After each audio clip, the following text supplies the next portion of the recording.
Salut tout le monde, aujourd'hui on va parler d'arcade avec l'Amusement Expo. Un salon qui a eu lieu récemment au Japon et que je vous propose de visiter en une seule vidéo. On fera le tour des grands éditeurs, Taito, Sega, Capcom, Bandai Namco et Konami, ainsi que d'autres stands pour vous présenter de vieilles bornes et parler de robots. J'en profiterai pour vous donner des informations sur la situation de l'arcade au Japon.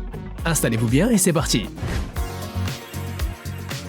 L'Amusement Expo est le nouveau salon sur les machines d'amusement disponibles dans les salles d'arcade et les parcs d'attractions japonais. Pendant 10 ans, ce salon s'appelait le Japan Amusement Expo.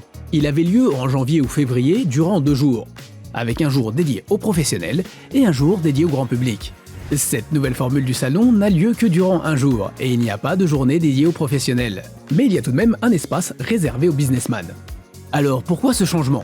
D'après M. Katsunori Okita, président du comité exécutif de l'événement et président de Konami Amusement, le Japan Amusement Expo perdait en succès. Il avait de moins en moins d'expositions médiatiques et le nombre d'exposants se réduisait.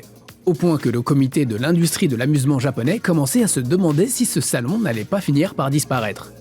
L'objectif de cette nouvelle formule est de viser un public plus large afin de relancer l'engouement pour ce salon et pour les salles d'arcade. Faire découvrir l'intérêt de ces jeux et de ces machines qui sont spécifiques à ces salles. Depuis les années 80 jusqu'en 2013, il y avait 2 salons de l'arcade au Japon, l'Eiu Expo et le Jamasho. À l'époque, c'était la référence en termes de salons sur le jeu vidéo, car il n'y avait pas encore d'autres grands salons dédiés à ce média visant le grand public. Il faudra attendre le Nintendo Space World au début des années 90 et surtout le Tokyo Game Show à partir de 1996. Je fréquente ces salons de l'arcade depuis les années 2000, en particulier l'AOU. Personnellement, je trouvais qu'ils s'adressaient surtout aux professionnels. En 2013, l'Eiu Expo et le Jamasho ont fusionné pour donner naissance au Japan Amusement Expo, proposant un contenu que je trouvais plus attrayant pour le grand public. Et n'hésitez pas à accéder à nos anciennes vidéos sur le Japan Amusement Expo, car on n'a jamais loupé une édition. Mais même si ce salon ne nécessite pas autant de surface que le Tokyo Game Show, il avait tout de même lieu à Makuhari Messe, ce qui est loin du centre de Tokyo. Il était organisé courant janvier ou février, une période où il neige souvent, ce qui n'arrangeait rien pour s'y rendre. J'ai effectivement galéré à cause de la neige à plusieurs reprises pour y aller. La neige parfois s'entassait, provoquant des retards de train. La journée professionnelle ayant lieu en semaine, il fallait prendre le train dans les heures de pointe. Avec le retard, il y avait tellement de monde que je ne pouvais même pas accéder au quai. Le quai était tout simplement blindé. Il fallait être vraiment motivé pour aller au salon.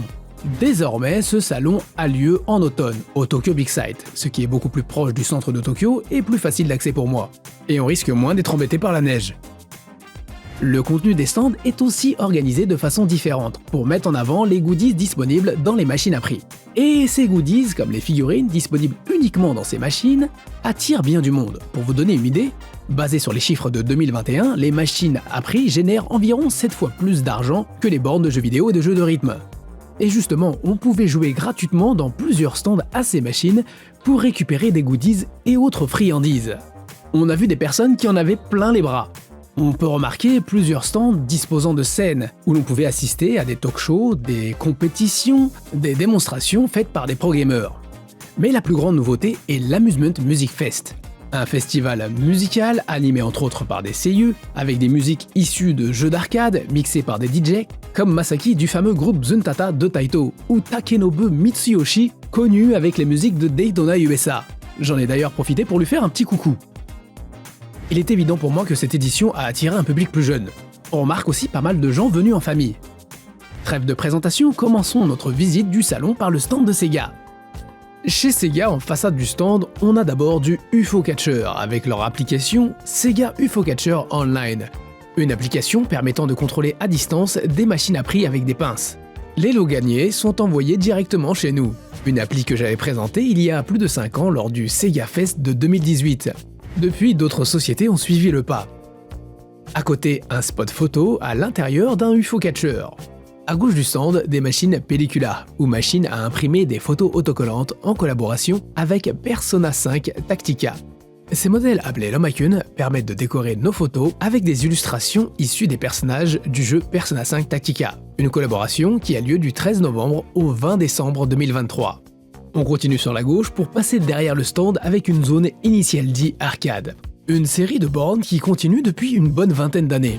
Et voici les derniers modèles. Initial D, des arcades. Alors derniers modèles, ils sont tout de même sortis en 2021. Dans ce coin ont eu lieu des tournois qui ont commencé depuis août avec environ 800 participants. La finale aura lieu le 10 décembre dans les bureaux de Sega à Osaki. J'aimerais bien savoir où ils vont organiser ça dans leur bureau. Juste à gauche a eu lieu des matchs d'exhibition Virtua Fighter 3 Team Battle sur des bornes Happy M3 ou All Place Multi 3.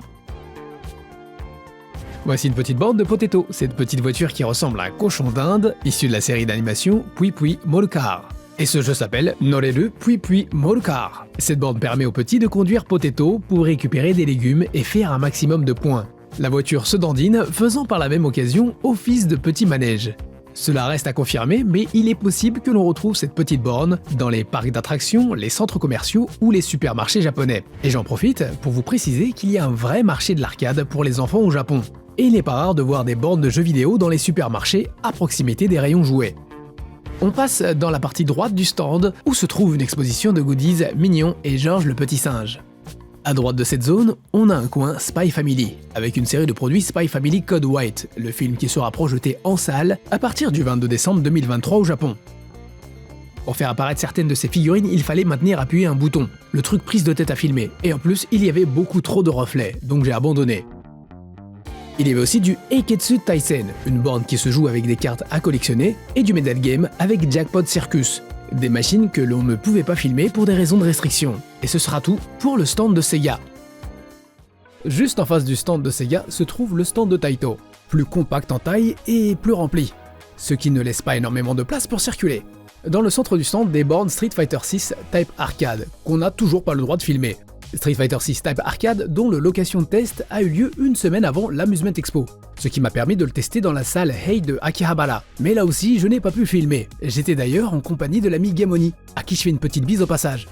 Street Fighter 6 Type Arcade devrait débarquer le 14 décembre 2023 dans les salles d'arcade japonaises. On passe sur le côté extérieur gauche du stand avec deux attractions peu rassurantes. Kodayami Lesha et Dinner of Darkness.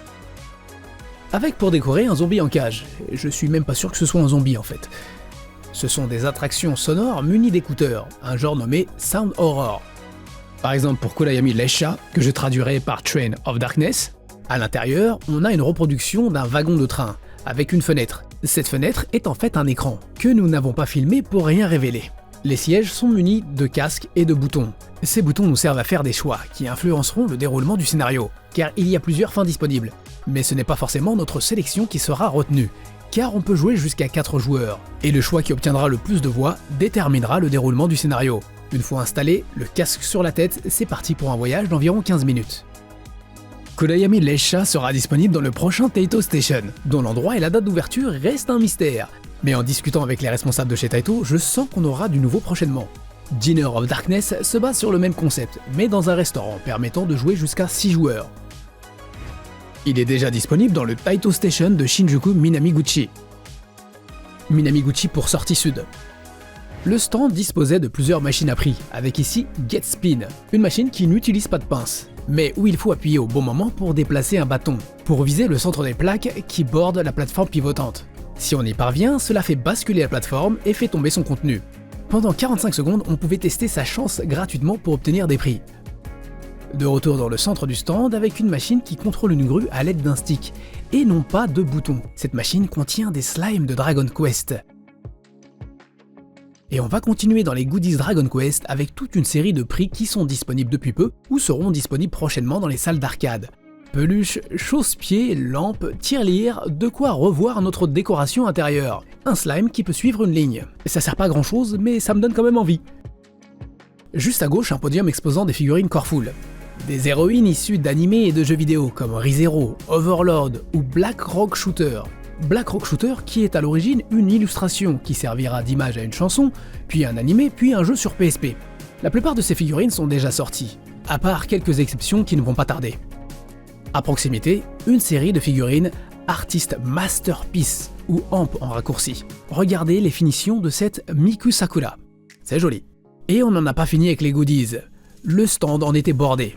Ici des prix Taitokuji, avec du Seishun Butayaro, Landoselgal no Yume o Minai, ou Roscoe Does Not Dream of Dreaming Girl, Que ce soit en anglais ou en japonais, ce titre franchement c'est à se tirer les cheveux.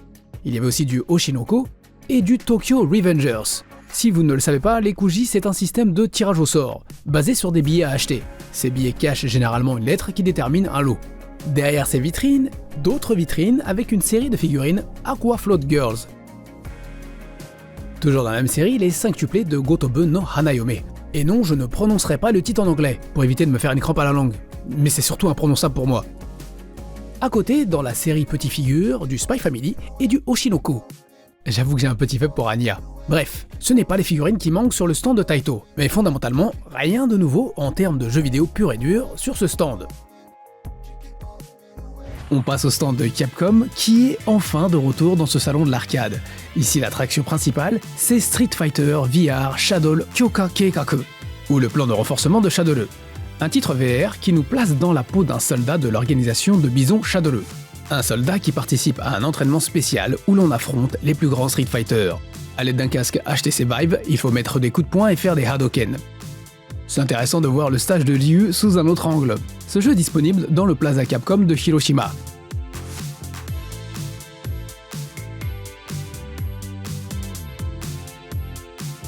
De l'autre côté du stand, on pouvait s'affronter sur Street Fighter 6. Cet espace présentait la Street Fighter League JP 2023 et le tournoi international Capcom Pro Tour, avec la Capcom Cup X qui récompensera le vainqueur de 1 million de dollars. C'est quand même une sacrée somme. Voici la partie goodies, avec le coin Capcom Store et Ryu pour nous accueillir. Un coin qui me fait penser au Capcom Store de Shibuya. On y retrouve les mêmes produits, biscuits, figurines, et un nombre impressionnant de peluches. Il y a principalement du Street Fighter, du Monster Hunter et du Mega Man. J'ai lutté pour faire des plans, car il y avait souvent du monde devant les étalages. Une fois de plus, cela démontre que les goodies, ça attire la foule. On retrouve ici la statue de Chun-Li qui était présente sur le stand de Capcom au Tokyo Game Show 2022. Capcom dispose aussi d'un système de Kuji, avec les Capcom Kuji Online. Comme Sega, il propose un service de contrôle de machine en ligne appelé Captole, que l'on pouvait tester sur le stand. Pour le stand de Capcom aussi, c'est beaucoup de goodies, mais pas de nouvelles bornes.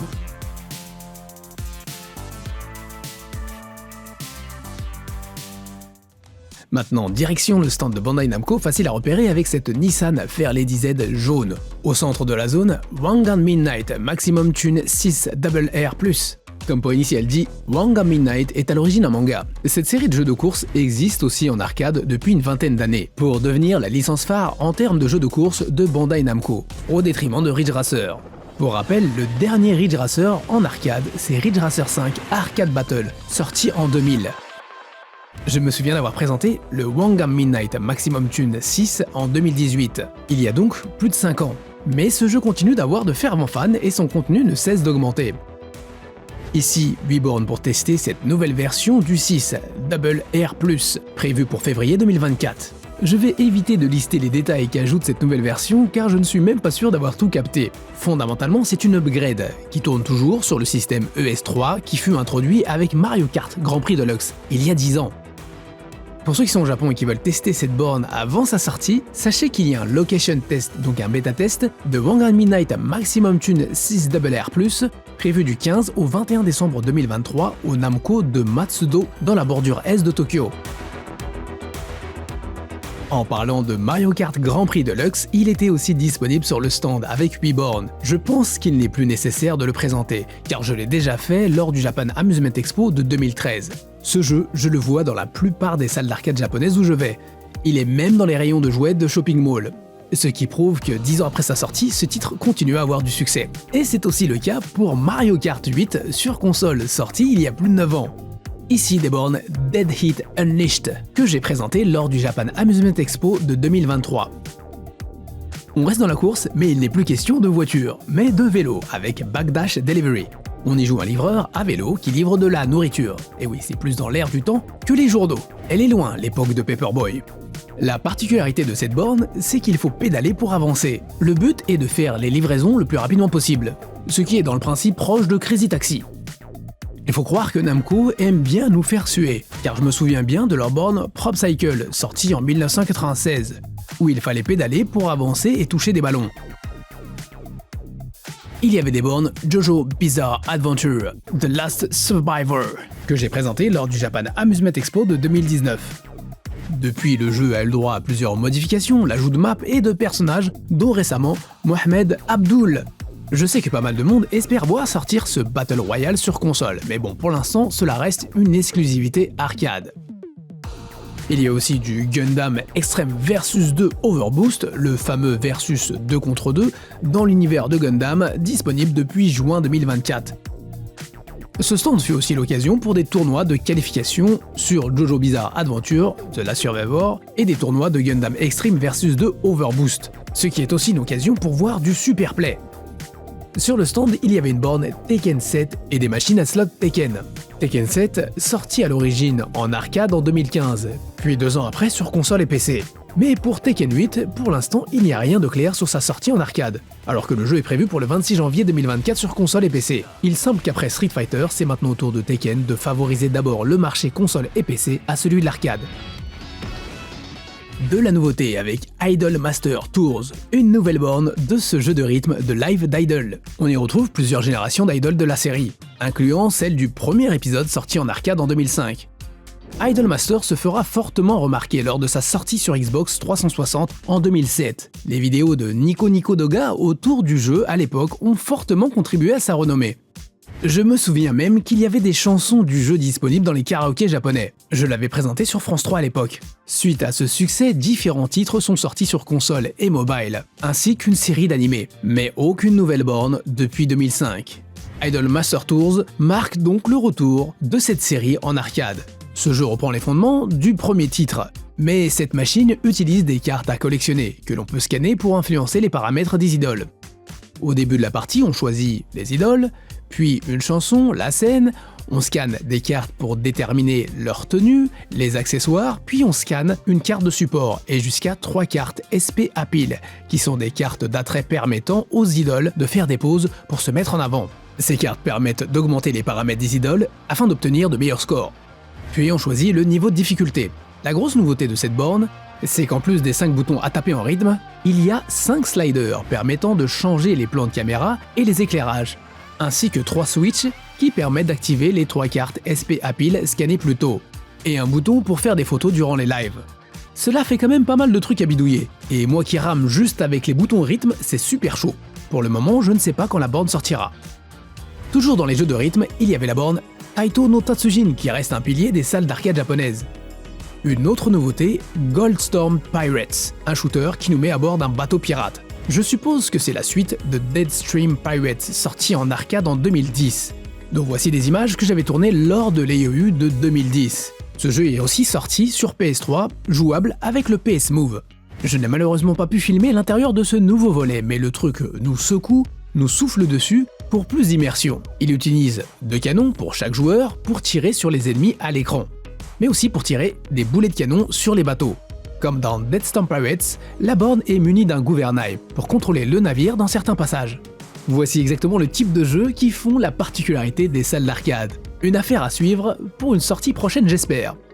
Dans cette zone, des bornes de jeux de pêche Tsuri Spirits que j'ai présentées à plusieurs reprises, ainsi que Tsuri Subichako, la borne de pêche qui s'adresse aux plus petits présentée lors du Japan Amusement Expo de 2023. Là, on a carrément un petit train Impaman. Il y a vraiment des salles d'arcade avec des coins larges pour poser ce genre de machine, et même des tourniquets. Là, une borne Pokémon Mega Ghetto, où on lance des Pokéballs sur des Pokémon. Une borne que j'ai déjà présentée lors du Japan Amusement Expo de 2023. Une petite attraction Crayon Shinchan. Crayon Shinchan Orato Ishoni Dotabata Stadium. Il faut taper sur les murs, sauter, histoire que les petits puissent bien se défouler. On retrouve le jeu Jump Jump où il faut esquiver une barre qui pivote de façon random avec un sol qui est fait de mousse, donc pas très stable. Le stand avait une zone bourrée de gachas. Ils ont même mis un monnayeur. L'excuse j'ai pas de monnaie, ça marche pas. Il doit bien avoir une 40aine de machines proposant chacune des goodies différents, avec bien sûr des produits issus d'animés connus comme One Piece ou Demon Slayer. J'en profite pour vous présenter le Gachapon Station, qui est un système pour récupérer les capsules de gacha. Relié à une appli, lorsqu'on insère une capsule, on récupère en échange des points, que l'on pourra échanger contre des coupons ou des cadeaux.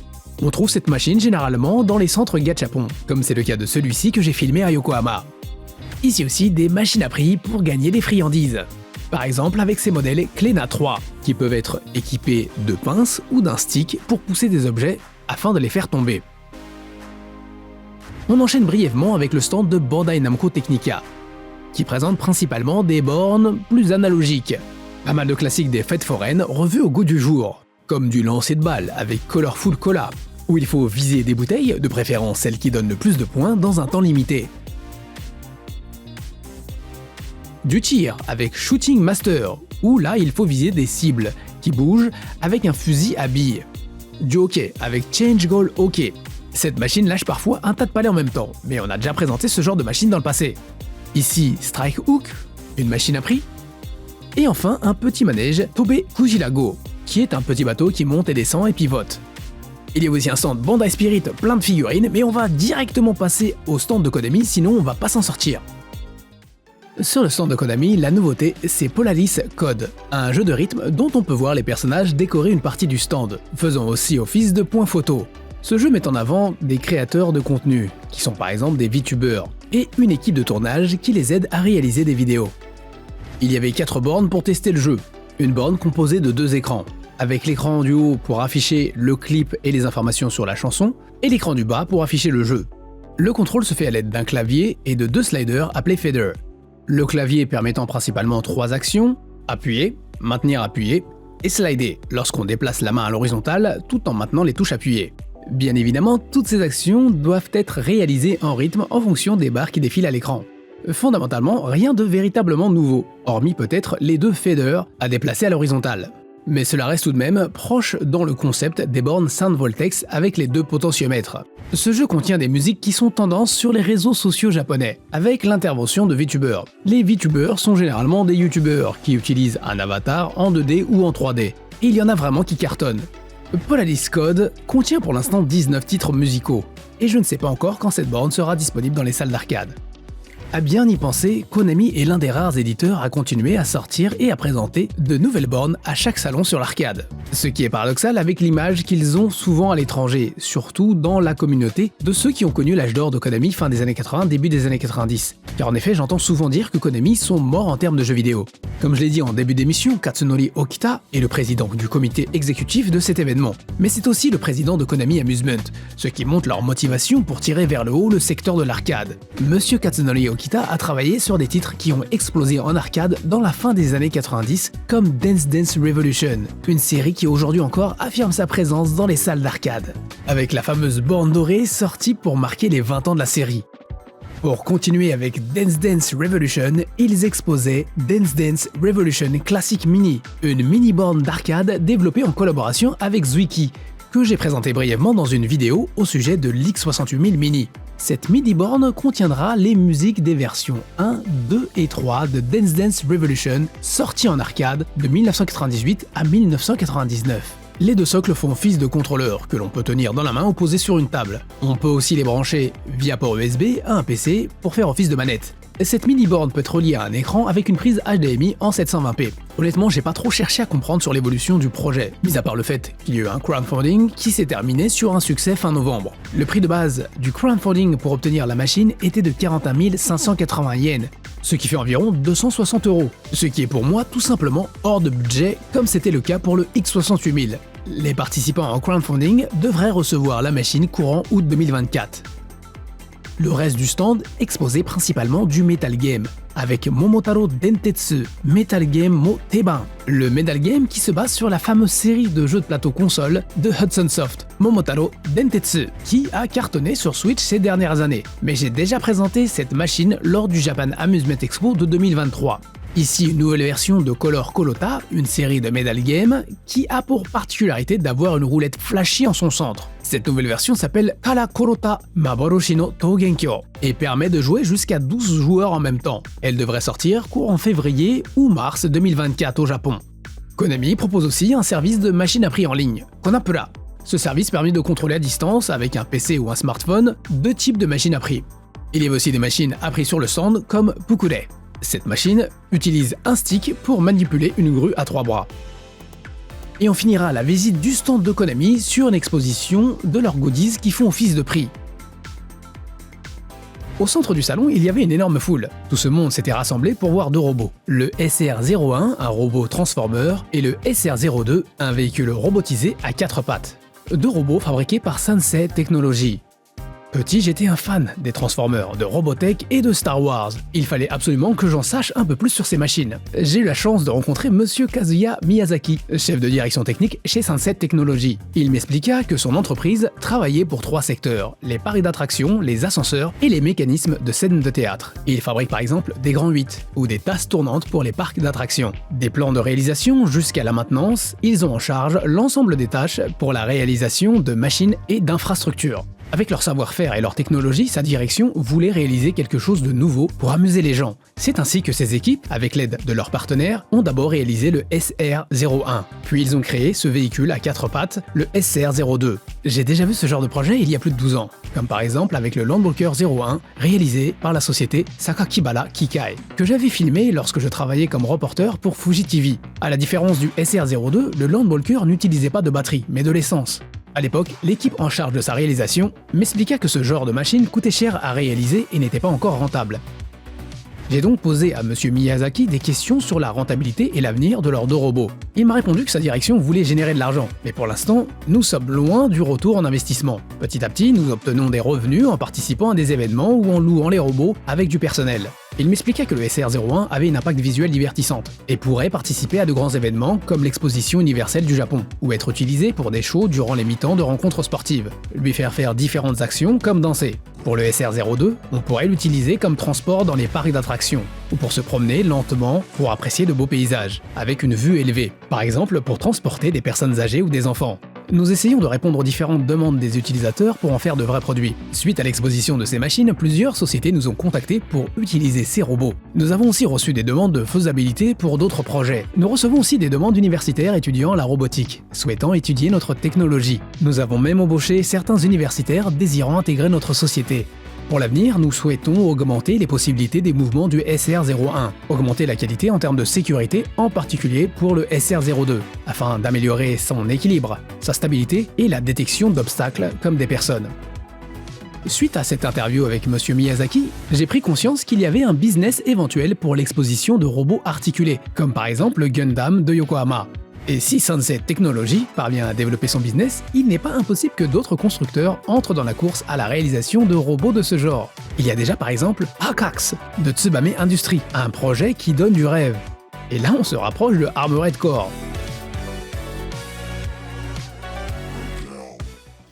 On arrête de parler du futur et on revient dans le passé au début des années 70 avec le stand Arcade History, qui était juste à côté du stand des robots. Ce qui m'a permis d'essayer plusieurs bornes gratuitement. Et j'ai fait des bons quand j'ai vu les machines, comme par exemple Speedrunner de Taito, une borne sortie en 1972 mélangeant électrique et mécanique. Une borne et les mechas comme on dit au Japon. Il n'y a pas de CPU dedans. Ce jeu utilise de vrais modèles de petites voitures qui se déplacent sur des tapis roulants.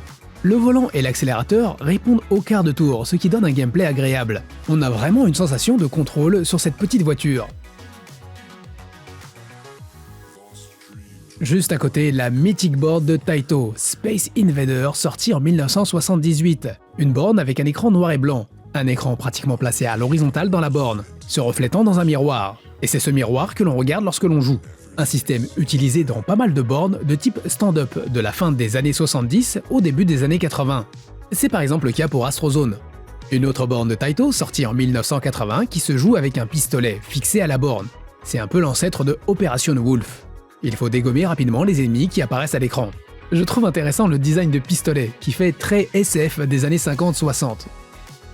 À côté, Afterburner de Sega, sorti en 1987. Un classique qu'on n'a plus besoin de présenter. Ici, nous avons la version de la borne en mode cockpit. Encore du Sega et un autre classique, Super Hang-On, sorti en 1987. C'est une version revue de Hang-On, sorti en 1985, auquel j'ai eu l'occasion de jouer petit, et c'est un sacré souvenir. C'est un jeu de course où l'on chevauche une moto que l'on doit pencher pour tourner. On continue avec Sega et cette borne de Hot Rod, sortie en 1988, un jeu où l'on contrôle de petites voitures vues de haut. On peut jouer jusqu'à 4 en même temps à l'aide des 4 volants que dispose cette borne. Un peu comme Off-Road, on peut booster progressivement les véhicules. Le genre de jeux qui prennent vraiment leur intérêt quand on joue à plusieurs. Et il me semble que c'est le premier jeu du système 24. le système qui utilisait des disquettes. Ici, on a du Top Landing de Taito, sorti lui aussi en 1988. C'est un simulateur de vol 3D. Et oui, il y avait déjà des simulations de vol en 3D en arcade en 1988. En fait, il y en avait déjà avant, en 1987, avec le premier volet de ce jeu, Midnight Landing. Il faut tout de même préciser qu'il y a une sacrée différence graphique entre les deux volets. Car le premier volet, c'est surtout des points en fond noir. Alors que pour Top Landing, ça commence à ressembler à quelque chose. Cette borne est munie d'un guidon et d'un levier pour accélérer et décélérer. Personnellement, je suis vraiment pas doué pour atterrir avec ces simulations de vol, surtout les simulations de vol des années 80. Même avec Top Gun sur NES, j'ai lutté pour comprendre comment il fallait atterrir. Ici, c'est une borne modèle version stand-up qui utilise une loupe pour agrandir la taille de l'écran, ce qui déforme un petit peu l'image. C'est le système de loupe à moindre coût utilisant des stries circulaires. Par exemple, le même principe de loupe a été utilisé récemment pour la Game Gear Micro. La borne Top Landing existe aussi en version cockpit, que j'aimerais bien un jour pouvoir filmer. Voici un autre jeu de moto, cette fois-ci de Taito, World Grand Prix Real Racing Feeling, sorti en 1990, permettant de faire des courses jusqu'à 8 joueurs en même temps en reliant les bornes entre elles. Il y a un guidon et un pédalier de vitesse au sol, et un ventilateur pour augmenter l'effet de vitesse. À l'époque, les graphismes de cette borne me paraissaient impressionnants, surtout la taille des motos quand on s'en rapproche. On continue dans la course, mais cette fois-ci, on revient sur Sega avec Rad Mobile sorti en 1991. Rad Mobile qui inaugure le lancement du système 32 de Sega, la fameuse carte de Sega permettant de réduire et d'agrandir la taille des sprites. Cette borne avait la particularité d'utiliser un bouton pour allumer les phares et pour activer les essuie-glaces. J'ai souvenir qu'à l'époque, avec mes potes, on avait bloqué sur le Sonic suspendu. Sachez que la version arcade de Rad Mobile est disponible dans la première Astro City Mini. Et là, la borne Virtua Fighter version grand écran, sortie en 1993. À l'époque, c'était pas fréquent de voir une borne avec un écran aussi grand. Ce jeu était tout simplement une démonstration en termes de jeu de fight 3D. Une vraie révolution pour l'époque. Et avec Virtua Racing, ces jeux sont pour moi les déclencheurs du boom pour la 3D. Virtua Fighter est aussi disponible dans l'Astro City Mini. Un peu de Konami avec la première borne Dance Dance Revolution, le fameux jeu de rythme sorti en 1998 dont j'ai parlé un peu plus tôt. Et là, Punchmania Hokuto no Ken. J'étais super content de revoir cette borne sur Ken le Survivant. Une borne avec laquelle je me suis frité dans bien des salles d'arcade au Japon au début des années 2000. Et c'est une borne que malheureusement je ne vois plus depuis des années. Même si je ne peux pas vous faire une démonstration car elle était uniquement en exposition, ça fait vraiment plaisir de vous la montrer. Cette borne dispose de 6 cibles qu'il faut frapper rapidement. Ici, il n'est pas question de force mais de vitesse. Et il y a des passages contre les boss en mode ta où toutes les cibles sortent et rentrent à une vitesse de malade. Il faut être super rapide pour pouvoir les frapper. Ce jeu m'a fait bien suer. C'est toujours agréable de la part d'un salon de mettre à disposition de vieilles bornes, ce qui permet à de jeunes générations de les tester, et ça fait plaisir de voir des tout petits s'éclater sur ces bornes. Il y avait d'autres zones où on pouvait tester des machines, comme ce stand dédié au Medal Game. Là encore, un bon nombre de machines, ça va des slots aux petites machines à l'ancienne. Il y a aussi des machines plus grandes comme ce Super Mario Wii Coin World que j'avais découvert sur le stand de Capcom lors de l'IEU 2010 il me semble. Oui, c'est une collaboration entre Capcom et Nintendo. Pour finir, on va faire un tour du côté du stand de Get Into the Gaming Oasis, plus connu sous le nom de Gigo. Gigo qui s'est fait fortement remarquer en reprenant la gestion des salles d'arcade de Sega. Suite aux commentaires et aux discussions qui ont suivi l'émission que j'avais fait sur le sujet, je me suis rendu compte que beaucoup de monde ne connaissait pas ou mal Gigo, et qu'il serait intéressant de donner plus d'informations sur cette société. Et j'espère à l'avenir pouvoir vous faire une vidéo sur le sujet. L'Amusement Expo fut l'occasion pour moi de discuter avec monsieur Yoshika Yokosawa, manager de planification produit et de développement. Je ne vais pas pouvoir vous donner le détail de notre conversation car cette vidéo est déjà bien longue. Mais retenez que Gigo travaille depuis longtemps étroitement avec Sega. D'après lui, suite au retrait des restrictions liées au Covid, le chiffre d'affaires des salles d'arcade est en hausse et cela ne se limite pas aux salles Gigo. Il m'a donné 3 raisons liées à cette hausse. La première est que pendant un certain temps, les gens devaient rester chez eux à cause du Covid. Résultat, beaucoup de gens veulent désormais s'amuser à l'extérieur et les salles d'arcade sont des lieux de divertissement pratiques. La deuxième raison est la baisse du yen. Pour ceux qui gagnent leur salaire en yen, il est moins onéreux de rester au Japon que d'aller s'amuser à l'étranger, et donc plus de monde qui vient s'amuser dans les salles. Et enfin, avec la réouverture des frontières, le tourisme a explosé, au point que dans les grandes villes, tout est surchargé, ce qui lie à une plus grande fréquentation des salles d'arcade par les touristes. Il m'expliquait aussi pourquoi il y a de plus en plus de machines à prix ou de machines à grue dans les salles d'arcade. La raison est que de moins en moins de bornes sortent. Les grands du marché préfèrent se concentrer sur les jeux mobiles qui sont plus lucratifs. Ce manque de contenu met en danger les salles d'arcade. Gigo en est conscient et a décidé de créer leur propre contenu, qu'il présentait sur le stand. Une de leurs propositions est le poker, avec l'appui de dealers pour encadrer les parties. Et là j'ai demandé mais pourquoi le poker? Ils ont fait une prospection d'environ 1 an et demi, déterminant qu'il y avait un marché pour les jeux de cartes. Il m'expliqua que les jeux de poker ont commencé à avoir du succès un peu avant le Covid, mais le virus a mis un frein à cette progression. Maintenant, ils souhaitent de nouveau faire évoluer ce concept. Mais monsieur Yoshika Yokosawa m'a aussi précisé qu'il continuait à négocier avec les grands comme Sega, Bandai Namco ou Konami pour qu'ils sortent plus de bornes, qu'ils essaient de trouver de nouveaux jeux pour attirer les gens dans les salles. On va s'arrêter ici pour conclure la visite de cette première édition de l'Amusement Expo. Une édition qui ne présente que peu de nouveautés en termes de bornes, mais bon, il faut prendre en compte que seulement 8 mois environ se sont passés depuis le Japan Amusement Expo. Bien sûr, on n'a pas pu tout vous montrer, mais fondamentalement, je trouve qu'il y a moins de contenu de jeux vidéo et plus d'expositions de goodies, ou de prix. Pour moi, cette première édition de l'Amusement Expo n'est pas à la mesure du dernier Japan Amusement Expo. Ensuite, relativisons, la différence n'est pas énorme non plus. Et ce problème de manque de bornes n'est pas lié au salon, mais aux fabricants qui sont contraints de suivre la demande du marché. Et avec ce retour du succès des salles d'arcade, j'espère que ce salon prendra en ampleur pour la prochaine édition. Soyons clairs, je trouve tout de même ce salon intéressant. Et surtout, par le biais de cette vidéo, il m'a permis de vous donner un peu plus d'informations sur les tendances et la situation de l'arcade au Japon. Merci d'avoir regardé cette vidéo jusqu'au bout, en espérant que ça vous a plu, avec j'espère prochainement d'autres vidéos sur Netageo. Soredewa, sayonara!